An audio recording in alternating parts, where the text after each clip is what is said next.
Hello and welcome back to my channel Orphin chemistry. Guys, आज से हम लोग एक नया टॉपिक स्टार्ट करने जा रहे हैं इनऑर्गेनिक केमिस्ट्री का, जो कि एक वैसे तो बेसिक है पर बहुत ही ज़्यादा इम्पोर्टेंट है। हम इसे 11 से लेके एमएससी के सिलेबस तक पढ़ते हैं। तो आज का हमारा टॉपिक है VSEPR थ्योरी, मतलब कि valence shell electron pair repulsion theory. ठीक है। अब VSEPR थ्योरी क्या है, इसके एजम्पशंस क्या हैं, इस पे हम लोग थोड़ा देर बाद बात करेंगे। बट पहले कुछ और इम्पोर्टेंट बातें हैं, उसे हमें डिस्कस कर लेनी चाहिए। जैसे कि यहाँ मैंने कुछ इसके इंफॉर्मेशंस लिख रखे हैं। जैसे this theory was put forwarded by Sidgwick and Powell in 1940। तो इस थ्योरी को सबसे पहले सिडविक और पॉवेल ने 1940 में दिया था। उन्होंने कुछ बातें बताई थी, वो बातें क्या थी वो हम थोड़ी देर बाद डिस्कस करेंगे। उसी तरह इस सिडविक और पॉवेल ने जो थ्योरी को दिया, जो बातें उन्होंने बताई, उसे ही नायलॉन और ग्लिप्सी ने एक्सटेंड किया और कुछ नई बातों को ऐड करके और एक VSEPR का एक मॉडिफाइड रूप दिया। वो भी हम आगे बात करेंगे। तो it was further developed and redefined by Nyholm and गिब्सी इन 1957। तो इन दोनों बातों पे हम लोग अलग अलग बातें करेंगे और फिर ओवरऑल देखेंगे कि VSEPR थ्योरी जो आज हम लोग पढ़ते हैं वो क्या था। तो इन शॉर्ट मैं बताऊं तो बिल्कुल नए अंदाज में आज से हम लोग VSEPR पढ़ने जा रहे हैं। और यहाँ हम लोग सिर्फ VSEPR के एजम्पशन पे बात नहीं करेंगे, बल्कि VSEPR डेवलप कैसे हुआ, ये VSEPR जो मॉडल है, ये जो थ्योरी है, ये कैसे डेवलप हुआ, पहले हम लोग इस पे बात करेंगे।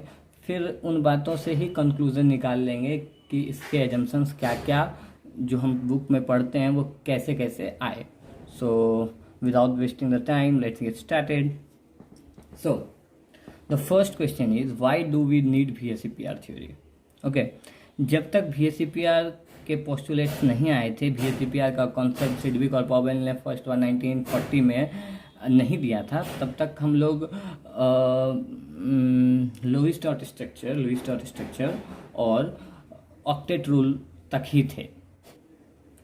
वैसे तो लुईस डॉट स्ट्रक्चर के बहुत सारे लिमिटेशंस हैं, पर यहाँ हम लोग केवल उन्हीं लिमिटेशंस की बात करेंगे जो हमें VSEPR मॉडल की तरफ ले जाती हैं। सो अगर हम लोग कोई एक मॉलिक्यूल सिंपल सा लेकर के उसका लुईस डॉट स्ट्रक्चर बनाएं, तो लेट्स सपोज मैंने एक मॉलिक्यूल ले लिया CO2। ठीक, यहाँ C लिखा मैंने, यहाँ ऑक्सीजन एटम, यहाँ ऑक्सीजन। ठीक है। सपोज मैं ब्लैक से दिखा रहा हूँ। ऑक्सीजन के वैलेंस सेल में 6 इलेक्ट्रॉन्स होंगे, सब जानते हैं ये बात। लेट्स सपोज मैं इसे क्रॉस से दिखा रहा हूँ, 1 2 3 4 5 एंड 6। सिमिलरली इस वाले ऑक्सीजन के वैलेंस सेल में भी 6 इलेक्ट्रॉन ही होंगे, और उसे भी मैं क्रॉस से रिप्रेजेंट कर रहा हूँ, 1 2 3 4 5 एंड 6। ओके।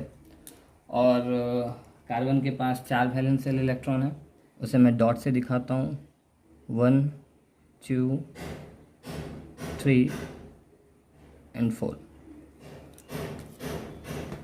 अब अगर ऑक्सीजन 2 इलेक्ट्रॉन कार्बन का शेयर कर ले तो ऑक्सीजन का ऑक्टेट पूरा हो जाएगा।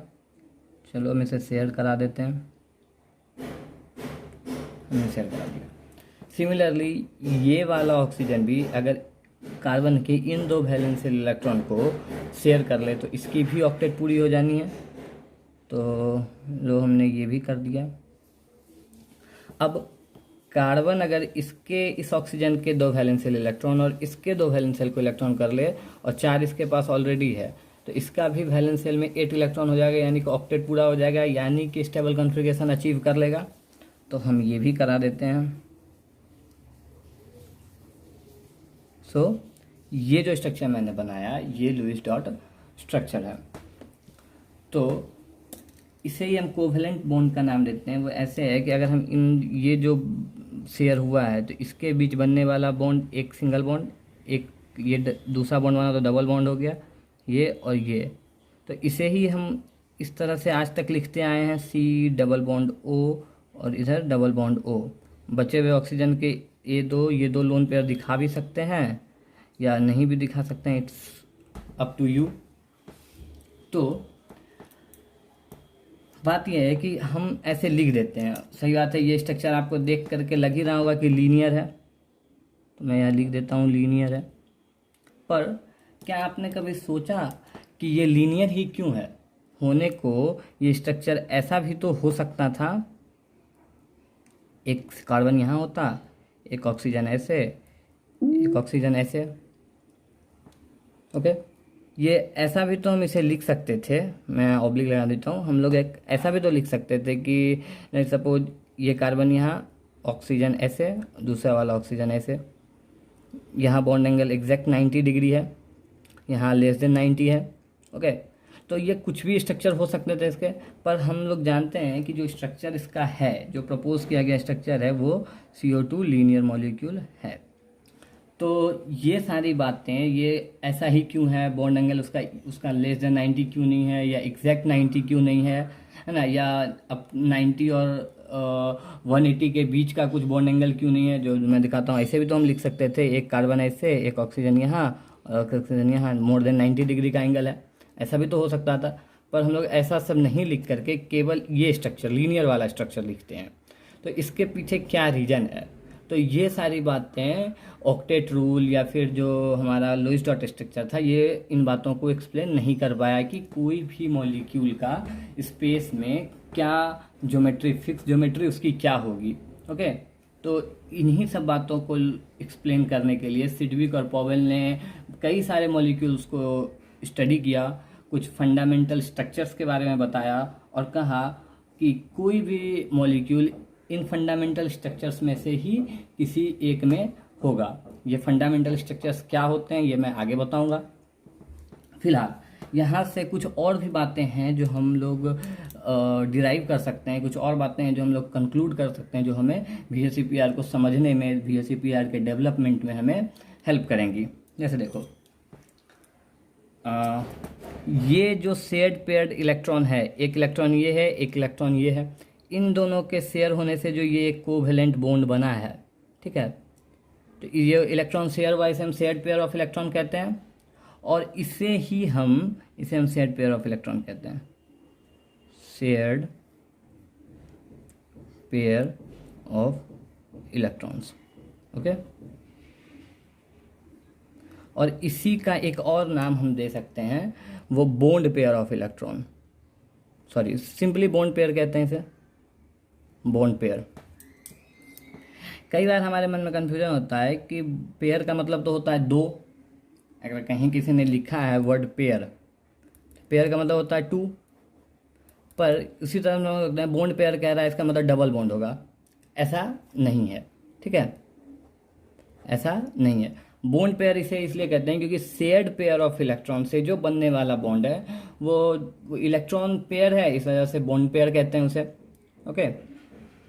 सो नेक्स्ट पॉइंट, तो ये रीज़न हमें समझ में आया कि हमें भी ये लुईस डॉट स्ट्रक्चर ये नहीं बता पाती है कि किसी भी मॉलिक्यूल का स्पेस में ज्योमेट्री क्या होगा। तो इसके लिए हमें कुछ सर्टेन, अब देखो, अब हर मॉलिक्यूल को उठा करके हम लैब में ले जा नहीं सकते कि इसे हम लैब में ले जाएंगे, टेस्ट करेंगे, डिफरेंट टेक्निक अप्लाई करेंगे, फिर देख लेंगे कि भैया इसका क्या स्ट्रक्चर है, फिर हम लिख लेंगे। ऐसा तो होगा नहीं, क्योंकि एग्जाम में हमें क्वेश्चन मिलेगा, मॉलिक्यूल थोड़ी मिलना है, कंपाउंड थोड़ी मिलना है। तो हमारे पास कुछ सर्टेन रूल्स होने चाहिए, कुछ प्रिडिक्ट कर पाने के लिए कुछ बेसिस होनी चाहिए, जिसके बेसिस पे हम प्रिडिक्ट कर सके कि दिया हुआ मॉलिक्यूल इस स्ट्रक्चर का होगा। तो इन्हीं सब बातों के आंसर को फाइंड आउट करने के लिए हमें VSEPR को पढ़ना है, समझना है और इसके डेवलपमेंट को जानना है कि सिडविक और पॉवेल ने क्या कहा और किस तरह के मॉडिफिकेशन नाइलम और ग्लिप्स ने किए। तो इन दोनों चीज़ों को हम लोग सेपरेटली अभी पढ़ने जा रहे हैं एक एक करके।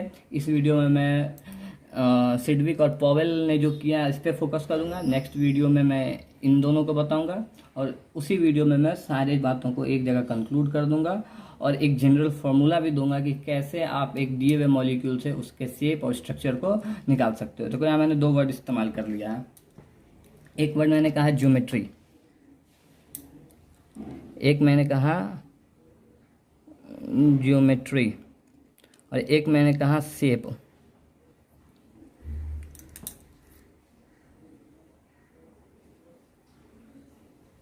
हम लोग दोनों को एक चीज़ समझते हैं, पर ऐसा नहीं है। ज्योमेट्री अलग चीज़ होती है, शेप अलग चीज़ हो सकती है। हाँ, शेप और ज्योमेट्री एक चीज़ भी हो सकती है, and that is a special case. तो ये मैं अपने आने वाले वीडियोस में ये बताऊंगा, जहाँ पे इस कॉन्सेप्ट की ज़रूरत पड़ेगी मैं बताऊंगा कि ज्योमेट्री और शेप दोनों अलग अलग कैसे है। फिलहाल डेवलपमेंट ऑफ VSEPR पे बातें करते हैं। पहले तो हम लोग स्टार्ट करते हैं कि कौन कौन से फंडामेंटल शेप्स इन्होंने बताए, और उससे पहले जानते हैं कि सिडविक और पॉवेल ने सोचा क्या था, किस बेसिस पे उन्होंने मॉलिक्यूल के स्ट्रक्चर को डिटरमाइन करने का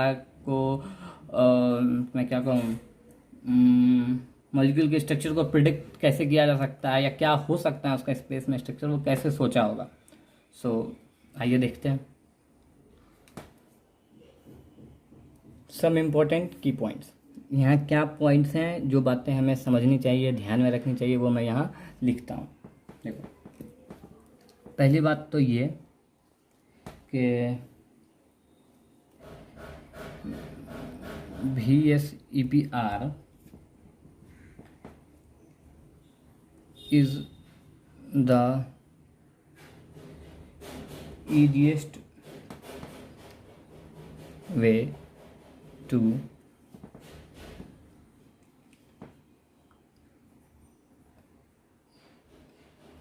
approach the structure of given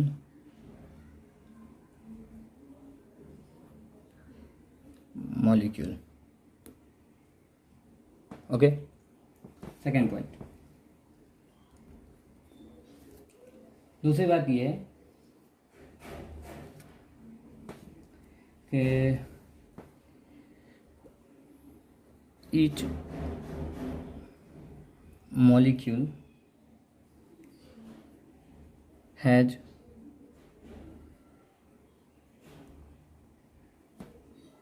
unique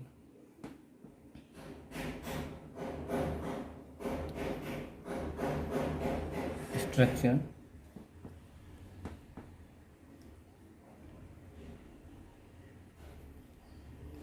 resulting from the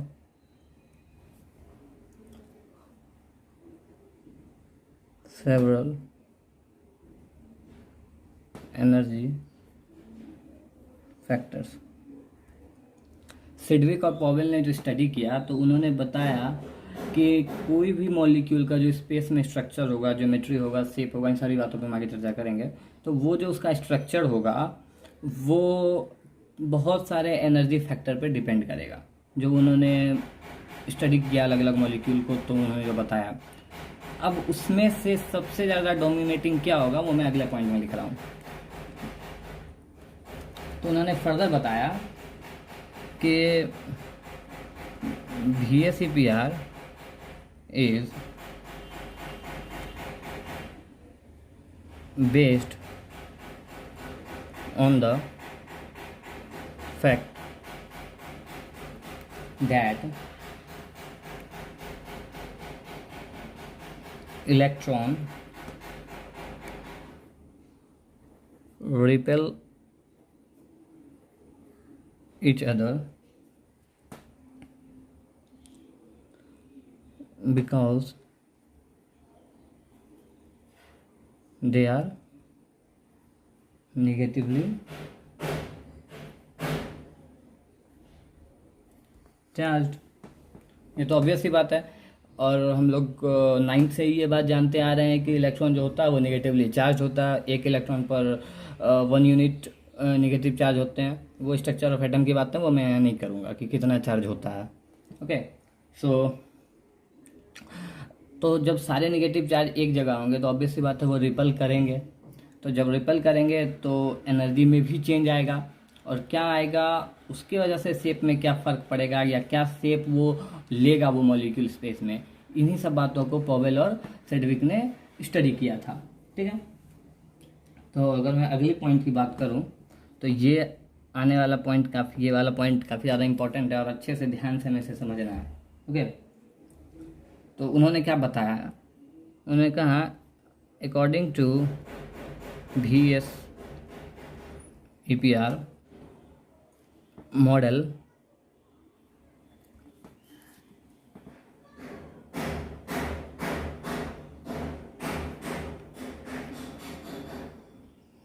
molecule adopt geometry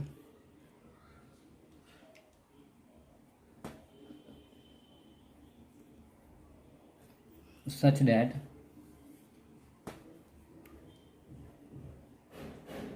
valence electrons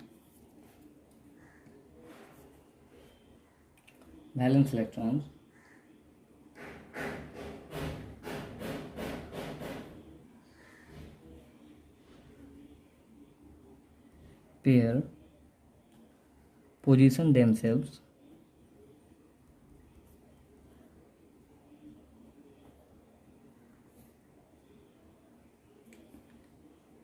as far as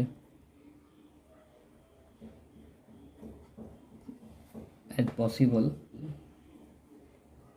to minimize the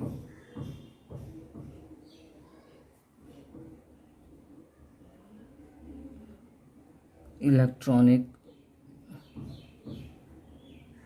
repulsion. Okay, तो इन्होंने जो सबसे इम्पोर्टेंट बात बताई और यही आगे चल के हम इसे ही एजम्पशन ऑफ VSEPR में पढ़ेंगे, पर यहाँ हमें बात को समझना है।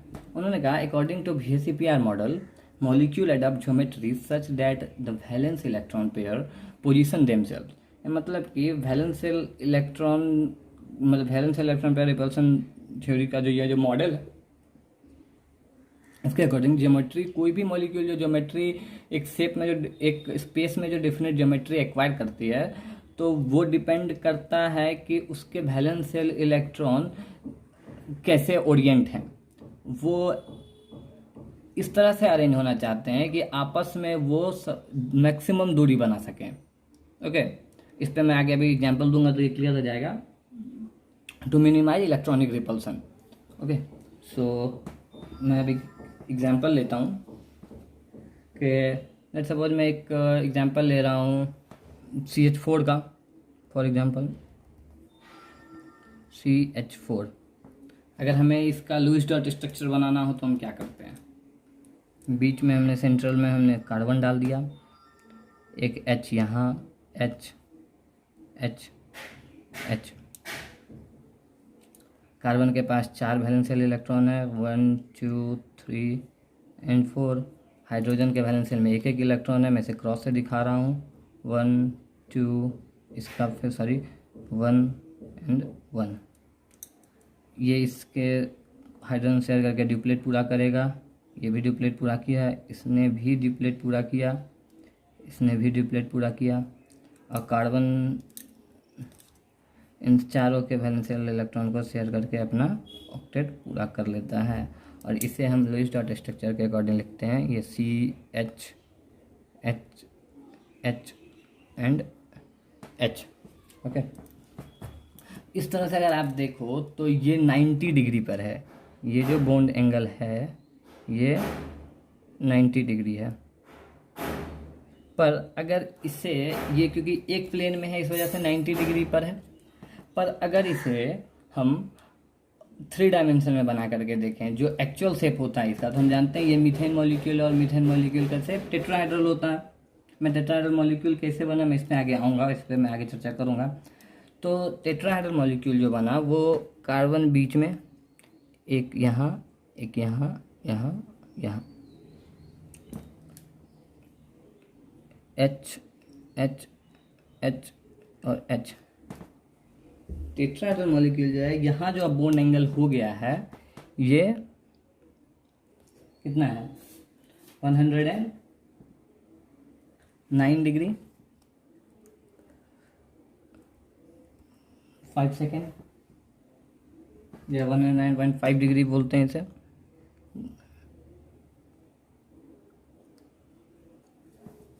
ओके, तो ये हमारा ये है।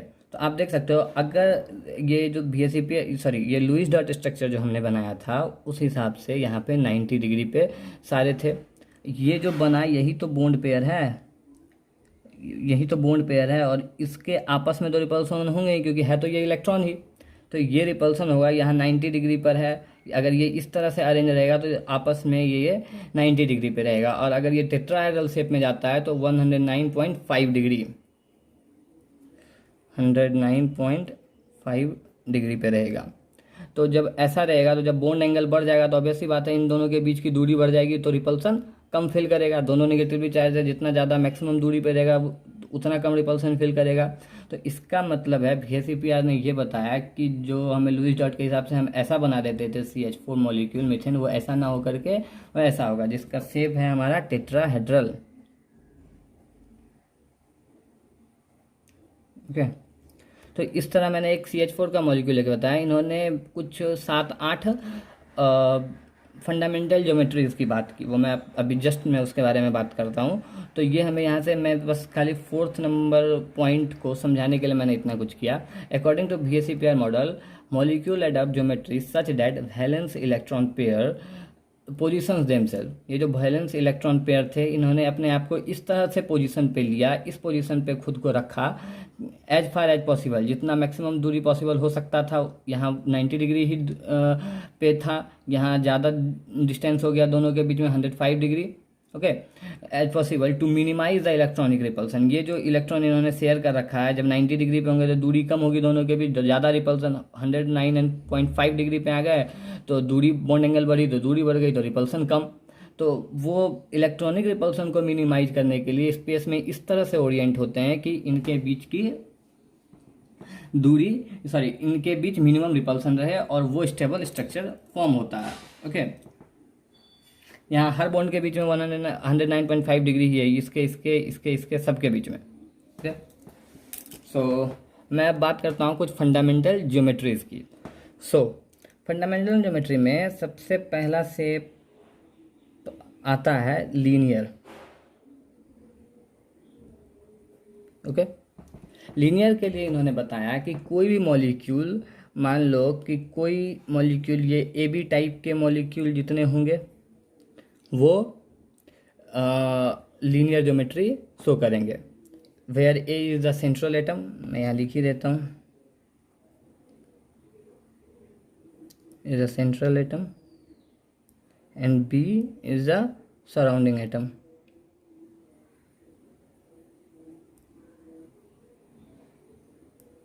ओके, सो इन्होंने कहा जब भी कोई AB टाइप का मॉलिक्यूल होगा तो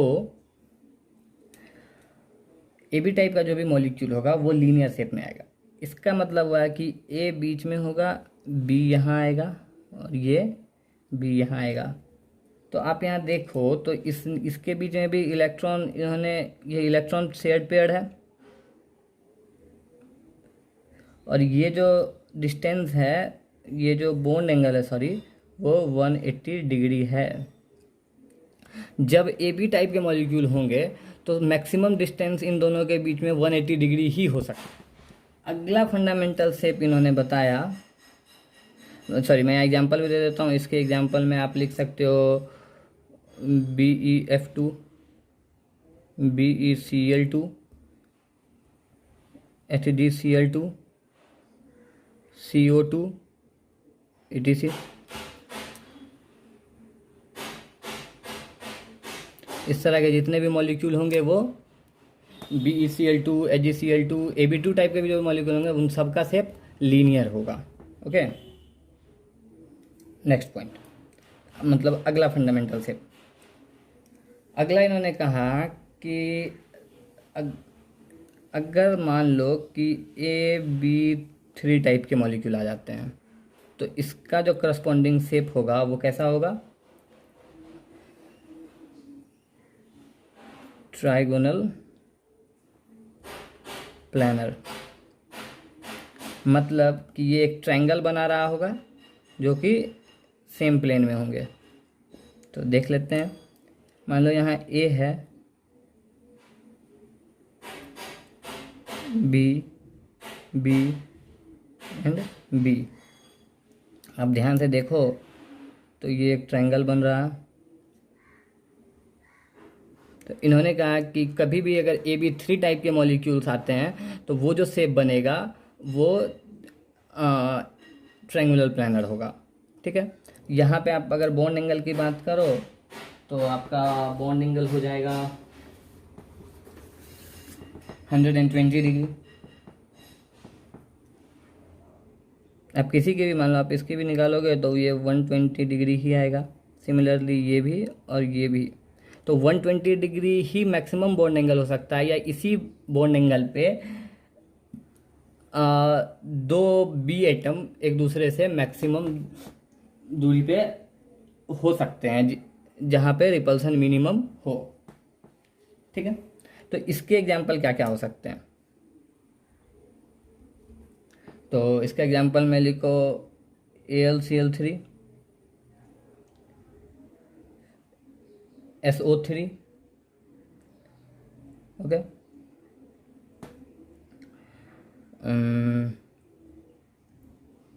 BF3 etc।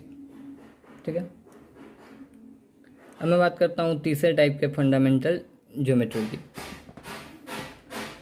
तीसरी ज्योमेट्री जो हो सकती है वो ऑब्वियस सी बात है AB4 टाइप की होगी। इसके करस्पॉन्डिंग जो शेप आएगा वो होगा टेट्राहेड्रल। ओके,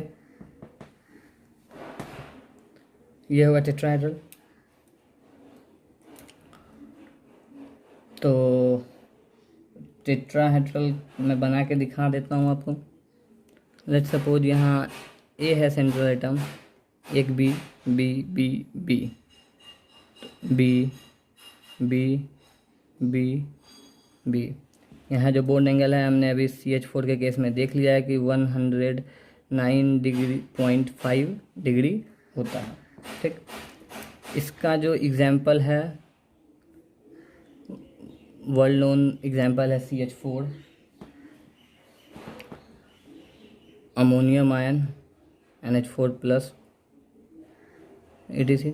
जैसे आप यहाँ CCl4 भी लिखो, ये भी टेट्राहेड्रल है।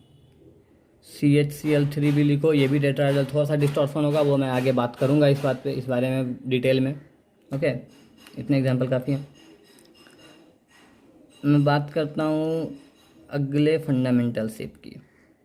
तो मॉलिक्यूल टाइप हो जाएगा हमारा AB5 टाइप का। जब भी AB5 टाइप का होगा तो ये जो स्ट्रक्चर बनेगा, इसकी जो ज्योमेट्री होगी वो होगी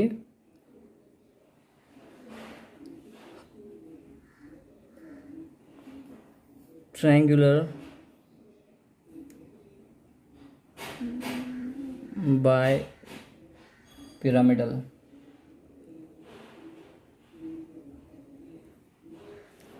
ट्रायंगल बाय पिरामिडल का मतलब साफ है, एक ट्रायंगल और उस पर बनता हुआ ऊपर और नीचे की तरफ पिरामिड। तो मैं इसे दिखाऊं तो ए होगा यहाँ बीच में। पहले तो मैं एक ट्रायंगल बना देना है, ये बी बी बी, और ये हमारा बी और बी। 5B हो गया हमारे पास, 1 2 3 4 5। ये 3 एक प्लेन में है।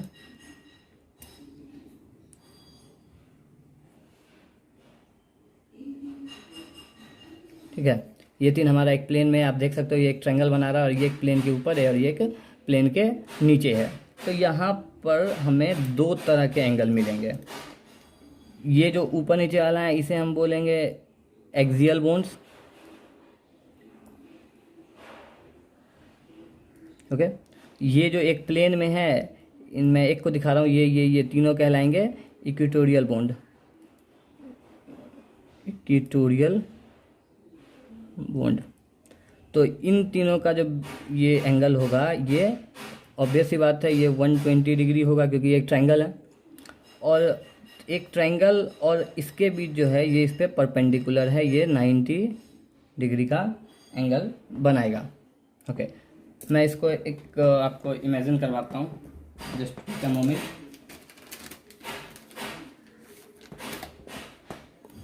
देखो मैं बना रहा हूँ, ये एक, देखो ये एक ट्रायंगुलर शेप है। ओके, अगर मैं थोड़ा इसे ये कर दूँ तो अब लगभग 180 डिग्री पर ही सारा है, सॉरी 120 डिग्री पे है। ओके, ये आपका ट्रायंगुलर प्लानर है, एक प्लेन में ट्रायंगल बने हुए हैं। हाँ अब देखो, इस बीच में कहीं पे, यहाँ पे कहीं पे सेंट्रल एटम है, और ये बॉन्ड है यहाँ पे, यहाँ पे, यहाँ पे बी है। उसके ऊपर एक ये ऐसे बॉन्ड है जो एक्सियल है, मैं नीचे का नहीं दिखा पाऊंगा, उसी के जस्ट सिमिलरली नीचे एक भी एक बॉन्ड होगा। तो ये जो आपस में इनकी जो बॉन्ड एंगल है, इन दोनों के बीच में जो बॉन्ड एंगल है, ये सॉरी इनकी जो आपस की बॉन्ड एंगल है, ये ऑब्वियस सी बात है 120 डिग्री है। तो मैंने यही लिखा है कि जो तीन प्लेन में बॉन्ड हैं उनकी बॉन्ड एंगल 120 डिग्री है। जो इस पे परपेंडिकुलर हैं, जो ये हैं, आप देख लो, ये इसके साथ 90 डिग्री पर है, ये इसके साथ 90 डिग्री पे है, सिमिलरली इसके साथ 90 डिग्री पे है, और जो एक नीचे की तरफ होगा, इसके नीचे की तरफ होगा, वो भी इन तीनों के साथ 90 डिग्री पे होगा। और आपस में जो ये दो बॉन्ड होंगे, ये वाले, ये वाला भी और ये वाला भी, वो ऐसे होंगे, ये जो आपस में है ये ऐसे होंगे। ओके, तो ये 180 डिग्री पर है, तो कह सकते हैं कि ये 120 डिग्री, और ये और बी जो आपस में है, दोनों इक्वेटोरियल एक्सियल बॉन्ड जो है ये 180 डिग्री पे है। इक्वेटोरियल बॉन्ड जो है आपस में 120 डिग्री पे है, और इक्वेटोरियल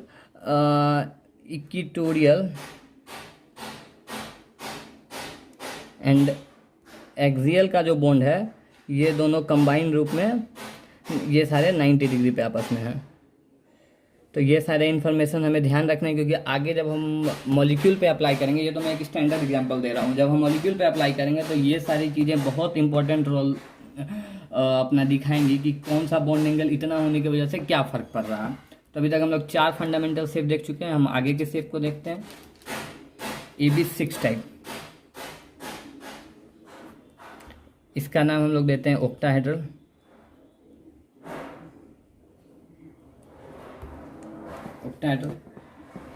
तो ऑक्टाहेड्रल हमने अभी से पहले भी बहुतों बार देखा है, जिन लोगों के लिए नया है वो थोड़ा ध्यान से देखें। ऑक्टाहेड्रल में क्या होगा, ए जो है वो सेंट्रल एटम है, बी कुछ इस तरह से है, बी बी बी बी, ये सारे एक प्लेन में हैं, और एक प्लेन के नीचे है इस तरह, और एक प्लेन के ऊपर है इस तरह। तो इनकी आपस की जो बॉन्ड एंगल है ये सारे 90 डिग्री पे हैं। ये जो बॉन्ड एंगल है ये 90 डिग्री की है, ये भी आपस में 90 डिग्री पे हैं। इसका मतलब इसमें सारे बॉन्ड एंगल, ये दोनों बी आपस में, दोनों जो एक्सियल है ये एक्सियल होगा। तो यहाँ दोनों एक्सियल जो होंगे वो अब दोनों एक्सियल के लिए मैं लिख रहा हूँ, दोनों एक्सियल आपस में 180 डिग्री पे होंगे। ओके, तो ये हमारा ऑक्टाहेड्रल शेप है। तो अगर मैं बात करूँ अगले की, तो अगला शेप है हमारा AB7 टाइप का। इसे हम बोलते हैं pentagonal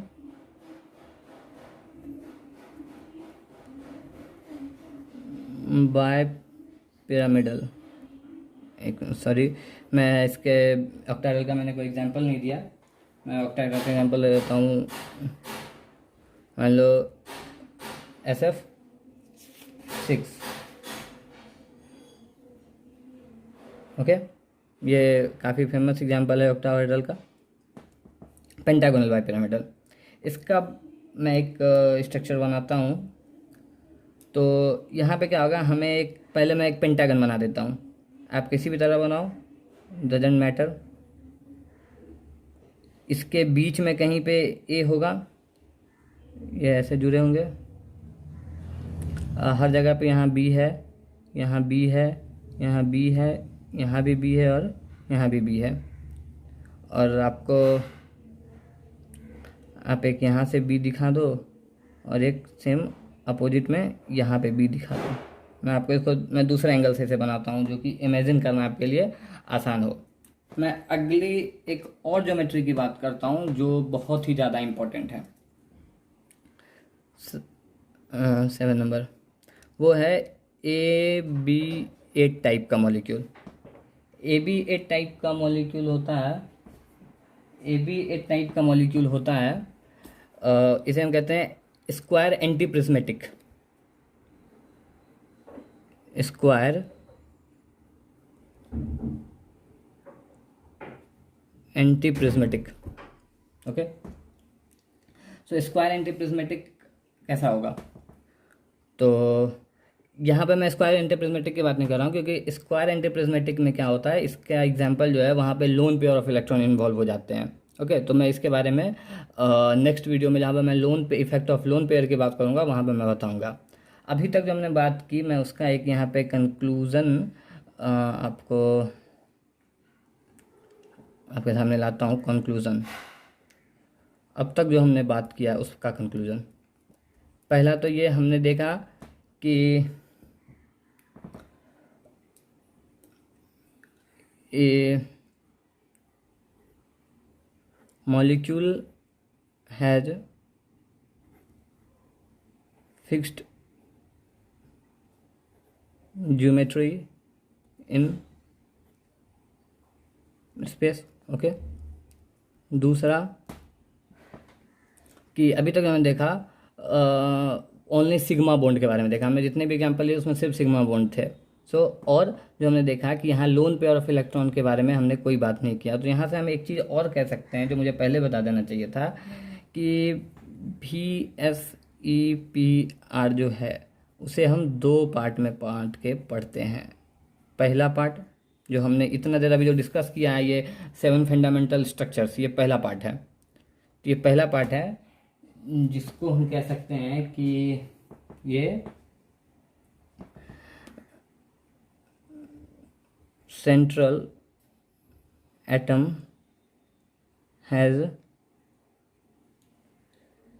no lone pair of electron। दूसरा जो इसका होगा, ये होगा central atom with at least one lone pair of electron. Okay, ये हम अभी तक जो हमने आज जो हमने जितना भी डिस्कस किया है, आप जो भी एग्जांपल उठा के देख लो। आप IF7 देखो, आई के पास वैलेंस शेल में 7 इलेक्ट्रॉन है, 7 का 7 फ्लोरीन शेयर कर लेगा, तो वैलेंस शेल के पास एक भी लोन पेयर ऑफ इलेक्ट्रॉन ना बचेगा। लोन पेयर ऑफ इलेक्ट्रॉन वो कहते हैं कि वैलेंस शेल का वो इलेक्ट्रॉन जो बॉन्डिंग में पार्ट ना ले, उसे हम लोन पेयर ऑफ इलेक्ट्रॉन कहते हैं। और लोन पेयर के आने से क्या इफेक्ट पड़ेगा इन फंडामेंटल ज्योमेट्रीज पे, वो हम आगे कहेंगे। और फंडामेंटल ज्योमेट्री पे जो इफेक्ट पड़ेगा उसके बाद जो रिजल्टेंट हमें शेप मिलेगा, स्ट्रक्चर मिलेगा, उसे हम कहेंगे शेप। ओके, यहाँ मैंने एक बेसिक आइडिया दे दिया। नेक्स्ट वीडियो में हम इस पर डिटेल में बात करेंगे। So thank you so much for watching this video and VSEPR को अच्छे से सीखने के लिए हमारे साथ जुड़े रहें and thank you once again.